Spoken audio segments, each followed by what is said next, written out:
ভিডিওতে আমরা একটি ত্রিভুজ দেখতে পাচ্ছি। এই ত্রিভুজ থেকে দারুণ একটি ঘর আঁকবো। দেখুন নিচের দিকে সোজা দুইটা দাগ দিব। প্রথমে ত্রিভুজ আঁকার পর এভাবে সোজা দাগ দেওয়ার পর এই দাগটা ডাবল করবো, এক এক দুই। সুন্দর একটা ছোট্ট সোনামণিদের জন্য ঘর আঁকা হলো। ঘরের এখানে কিন্তু দরজা থাকবে। এই তো দরজা আঁকলাম আমরা।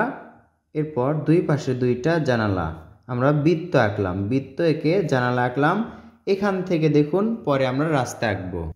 তার আগে ত্রিভুজ থেকেই আরও একটি জিনিস এঁকে দেখায় আপনাদেরকে। এখানে একটি ত্রিভুজ আঁকলাম, এর নিচে দেখুন আরও একটি ত্রিভুজ আমরা আঁকলাম। এরপর আরও একটি ত্রিভুজ আঁকলাম। ত্রিভুজ আঁকার পর নিচে দেখুন দুইটা সোজা দাগ দিব এবং এখান থেকে একটু ঢেউ করে দিব। সুন্দর একটি গাছ আঁকা হলো ত্রিভুজ থেকে।